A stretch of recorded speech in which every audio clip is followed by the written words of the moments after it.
Some of the creepiest stories come from those brave people that work in wild places. Park rangers spend much of their time in the woods and see all sorts of strange things. Welcome, fellow chill seekers, to Lady Grimm, where the veil between our world and the unknown grows thin. Welcome to Lady Grimm, where the paranormal comes alive. The showers. One of my duties as a park ranger was to patrol the rest areas located near the campsites in the park where I was stationed. These bathroom shower buildings were used by people staying in the attached campsite. At peak season, the campground was buzzing with hikers and campers, but this story happened off-season, when the campground was deserted. It gets very cold here in the winters, and the uninsulated buildings get shut down and locked before the big cold sets in so the pipes don't get destroyed.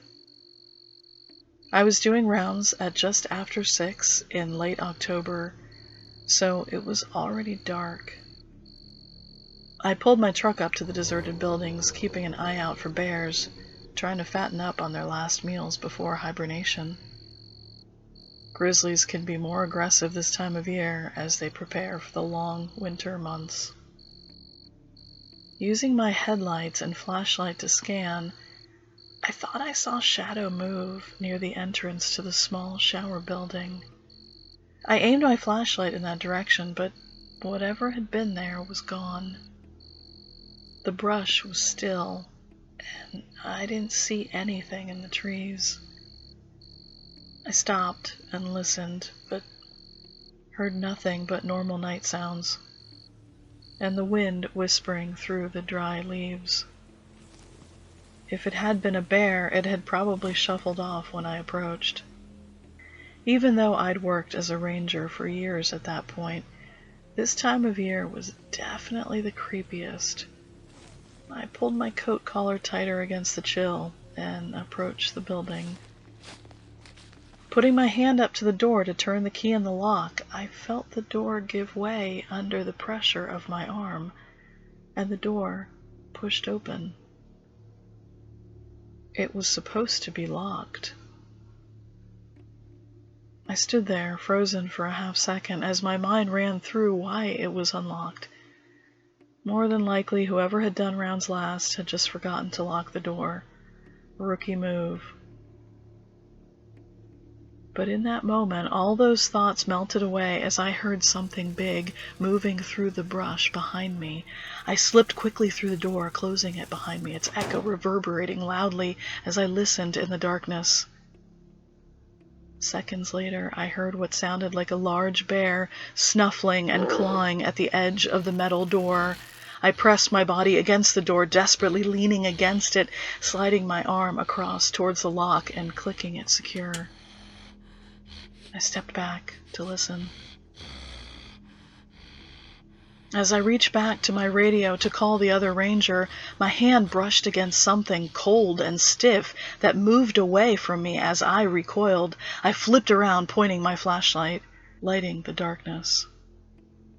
As I did, the body of a man glided towards me, stopping short of touching me again as it spun slowly from the tall shower wall. I tripped backwards, away from the lifeless body, and hit the door hard behind me. The bear was still there. I could hear it inhaling deeply at the edge of the door frame. Feeling cornered, I radioed again, updating the other ranger about the bear outside the shower building and what I'd discovered inside.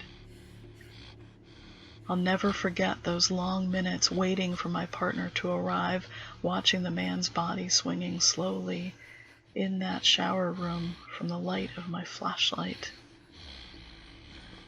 I focused on slowing down my panicked breathing to keep my heart from beating out of my chest. When I finally heard the sound of a loud horn outside, followed by silence from the bear, I pulled the door open and stepped outside, retching loudly against the side of the building. To this day, I can't shake the memory of that man in the shower, and the role timing played in his fate. I often wonder if things could have turned out differently for him had someone interrupted him that day. I also think about my timing, entering that building right before the bear. I can't help but wonder what could have happened if that hungry bear, enticed by the smell of a big meal, had come in behind me, trapping me inside that small, dark building. After midnight. While I was still shadowing my trainer, I came across something I still can't explain. Part of our nightly duties as rangers is to check the beaches to be sure there wasn't illegal night fishing going on, or kids weren't out getting trashed in the dark. There was a strict rule that we had to complete this check before midnight. My trainer and I had just parked along the beach just after 11 when he answered his phone. His wife was calling, and they were expecting their first kid, so he was on edge about her going into labor early. As he turned his back to answer, I started down the path towards the beach. It was a partly overcast night, but the moon was bright when it came out from behind the clouds. I let my eyes adjust to the darkness, listening to the roar of the waves. The long stretch of sand to my right was interrupted by someone standing on the beach, watching the waves. It wasn't illegal to be out on the beach, so I didn't want to bother him for just hanging out peacefully. I turned and looked down to the left. The beach was clear here. In the distance, the boardwalk lights were twinkling, and the steady thumping of music and the high notes of people laughing, having a good time, reached through the darkness out to me on the beach. Turning back to my right, I saw the same man, but now he was much closer. His body turned, facing me. He was perfectly still. I thought it was strange that he'd gotten so close as he had in the seconds that I had my back turned.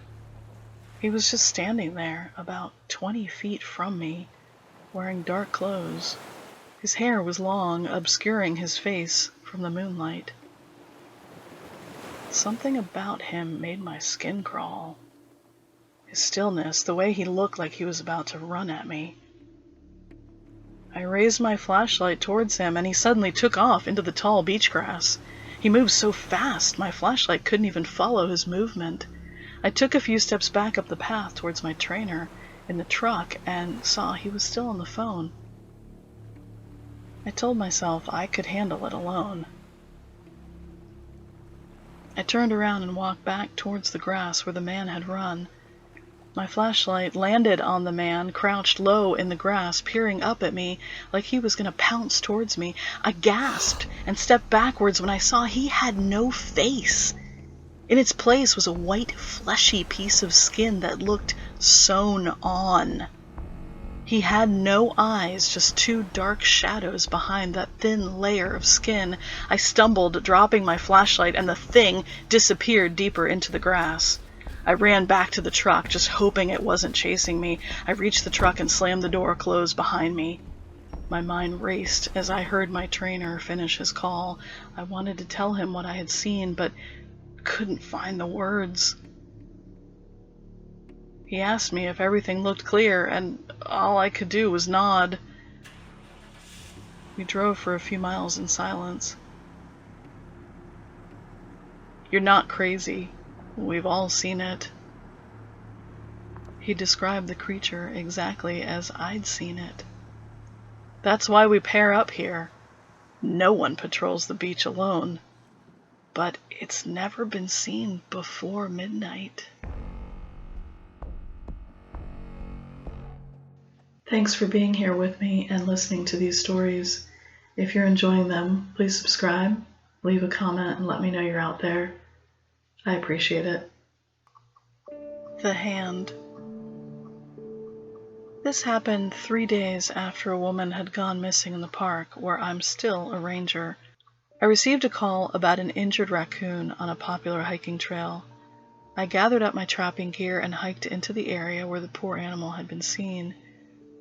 I tracked it off trail into the woods and suddenly felt like there was someone behind me. Turning, I saw a woman with long blonde hair walking away from me towards the trail. Seeing someone here wasn't unusual, but it was odd that she had been off trail here out near me.